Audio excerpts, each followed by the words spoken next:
지금 마음이 편안하십니까? 상당히 많은 사람들이 나는 마음이 불편해. 왜 이렇게 마음이 요동치는지 몰라. 라고 이야기하곤 합니다. 그럴 때 많은 사람들은 심리학을 거론하기도 합니다. 대학에 심리학과가 있습니다. 심리학, 도대체 무엇을 공부하는 것인가요? 마음이 힘들 때 심리학을 거론한다면 분명히 심리학과 마음의 관계가 있지 않을까요? 그래서 마음을 다스리는 공부가 심리학이다라고 나름대로 생각을 해봤습니다. 그런데 여러분, 마음을 어떻게 다스리나요? 볼 수도 없고 만질 수도 없는 추상적인 마음을 도대체 어떻게 다스린다는 것인가요? 다스린다라고 하는 것은 분명히 마음이 말을 듣지 않는다는 이야기겠죠. 지 멋대로 마음대로 왔다 갔다 하니 왔다 갔다 하는 마음 때문에 우리가 힘들어지는 것이죠. 고요한 마음 상태를 유지하고 싶은 것 아닐까요? 그래서 고요한 마음 상태를 유지하기 위해서 마음을 다스리는 공부인 심리학을 공부하는 것이다. 그런데 심리학자들은 자기들의 마음을 다스리고 있나요? 아니면 마음이 흔들리는 다른 사람들의 마음을 다스려 주나요? 정신과 의사는 정신을 다루는 의사죠. 그런데 놀랍게도 정신과 의사의 70%가 정신과 약을 먹는다고 합니다. 즉 약을 복용한다고 합니다. 너무나 역설적이지 않나요? 나 자신이 정신적으로 힘든데 정신적으로 힘든 다른 사람을 어떻게 돕는다는 말인가? 이것보다 역설적인 것이 또 있을까라고 할 정도로 참으로 힘든 대목입니다. 그래서 다른 사람의 흔들리는 마음을 다스려주는 심리학자 자신들은 마음을 다스리고 있는가? 당연히 자신들의 마음을 컨트롤한 후 고요한 상태 속에서 자신을 찾아오는 흔들리는 마음의 소유자를 도와줄 수 있지 않을까요? 믿겠습니다. 그래서 심리학자를, 정신과 의사를 찾아오는 사람들의 마음을 어떻게 다스려주느냐, 두 가지로 생각을 해봤습니다. 즉 상담 심리를 하는데 중요한 요소가 여러 가지 있겠지만 이 두 가지로 요약되지 않을까 생각합니다. 동요하는, 마음대로 흔들리는, 멋대로 흔들리는 그 마음 상태의 사람들이 심리학자를 찾아왔을 때 첫 번째 해야 할 일은 동의해 주는 것이라고 합니다.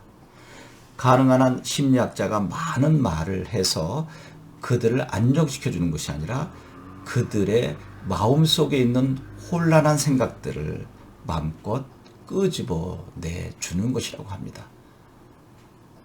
그러니까 질문을 통해서 그들의 마음을 모두 드러낼 수 있도록 해주는 것인데 질문을 잘못하면 마음을 닫아버리게 된다라고 하는 것이죠. 그래서 질문을 하려고 하다가 1시간 내내 충고 아닌 충고, 훈계를 하다가 그치는 경우, 그래서 환자들은 나오면서 머리가 지끈지끈하다, 더 머리가 아프다라고 불평하는 경우가 있다고 합니다. 그래서 최고의 심리학자, 정신의학자는 짧게 질문하고 1시간 내내 환자 스스로 답변하게 해주는 것인데 그때마다 끊임없이 상대의 이야기에 동의해 주는 것이라고 합니다. 그리고 상대가 중간중간에 이야기할 때 그것은 아니다라고 이야기하지 말라라고 하는 것입니다. 절대로 상대의 질문 또는 이야기에 단정 짓지 마라. 이 두 가지가 심리학에서, 정신의학에서 가장 중요한 것이다라고 하는 것을 심리학자에게 또 정신과 의사에게 들은 적이 있어서 소개해 봅니다. 저도 현직에 있을 때 많은 학생들과 상담하는 시간이 있었습니다. 청소년기에 있는 또 사춘기에 있는 학생들 고민이 참 많았습니다. 몇몇 학생들은 실제로 죽고 싶다라고 하면서 동맥을 끊고 자살을 기도한 학생도 있었습니다. 제가 그 학생들을 도울 수 없었습니다. 그래서 상담실에 계신 선생님께 부탁을 해서 상담을 요청하기도 했었고 또 그분도 감당할 수 없을 때는 정신과 의사를 만나기도 했었습니다. 그런데 그 학생들 모두 좋은 결과 얻지 못했습니다. 자살은 면했지만 정상적으로 사회생활을 하지 못하고 중간에 자퇴를 했습니다. 지금도 그 생각을 하면 마음이 편치 않습니다. 마치 제가 죄인이 된 듯한 그러한 생각에 사로잡혀 있기도 합니다. 왜 그랬을까 생각해 보니까 저 역시 제 마음을 다스리지 못한 상태 속에서 힘들어하는 학생들의 마음을 다스려 줄 수 있었겠는가? 그것은 불가능한 일이었습니다. 지금까지 살아오면서 저 자신을 다스리고 다스려도 되지 않았는데 어떻게 다른 사람을 도울 수 있었는가? 그래도 무엇이 문제인가를 살피면서 생각해낸 작은 결론은 내려놓자. 스님들이 많은 이야기를 하죠. 내려놓아라. 무엇을 내려놓습니까?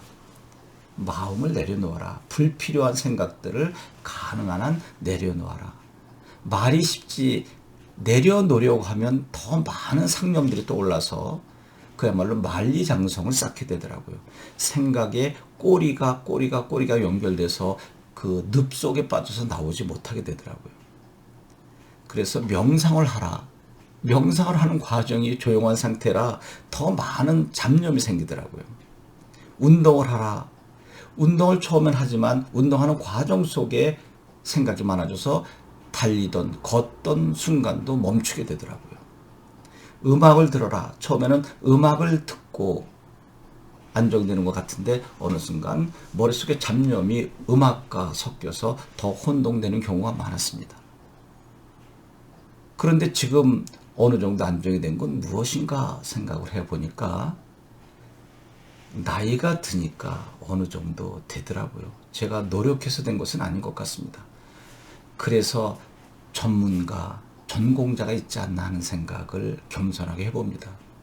저는 문학을, 국어를 전공했지 심리학을 전공하지 못한 사람이거든요. 그래서 심리학자들의 이야기를 살펴보고 심리학 서적을 살펴보면서 얻어낸 결론은 다른 사람과 대화할 때, 즉 혼란스러운 마음 상태에 있는 사람들과 대화할 때 내 생각을 주입하지 말고 가능한 한 상대의 이야기에 귀 기울여라. 경청하라. 그리고 동의해 주어라. 어떠한 것도 잘못되었다고 단정짓지 마라. 이 두 가지만 명심하더라도 상대의 마음을 조금 헤아려주고 도와주지 않을까 하는 생각을 해봅니다. 바로 이 동의하라, 단정짓지 마라를 상대방과 대화할 때도 쓰지만 저 자신에게 언젠가부터 사용하기 시작했습니다. 저 자신을 동의해 주는 것입니다. 그리고 저 자신 생각한 바를 그것이 아니다라고 단정짓지 않는 것이죠. 저 자신을 용서해 주는 것입니다. 물론 다른 사람들의 엄격하고 자신을 용서하는 일은 하지 말라라고 하죠. 나에게 엄격하고 다른 사람은 용서하라라고 했지만 저는 다른 사람도 용서하고 나 자신도 용서해야 되지 않나 하는 생각을 해봅니다. 여러분, 오늘 마음이 불편하십니까? 많이 흔들리십니까? 그러면 나 자신부터 내 생각에 동의하고 내 자신의 생각과 지금 나의 생각이, 즉 속마음과 겉마음이 불일치될 때 가능한 한 속마음을 따라가주는, 자기 자신을 배려해주는 마음을 갖게 되면 어느 정도 편안해지지 않을까요? 그런데 우리는 내가 생각한 거와 다르게 진행될 때 그게 아니야라고 머리를 심하게 흔들면서 부정합니다. 그때 더 혼란 속으로 빠지지 않을까요? 나 자신을 배려하고 용서하는 것, 자신을 동의하고 잘못됐다고 단정짓지 않는 것, 이것이 마음을 편하게 하는 심리학의 기본이 아닌가 하는 생각을 조심스럽게 해봅니다. 제가 지금 이야기한 것은 모두 참고한 내용이지 저의 생각은 아닙니다. 참고한 내용을 저에게 응용했을 때 도움이 되었음을 여러분들께 밝혀드립니다. 여러분 편안한 마음 갖고 하루 행복하게 보내시길 바랍니다. 고맙습니다.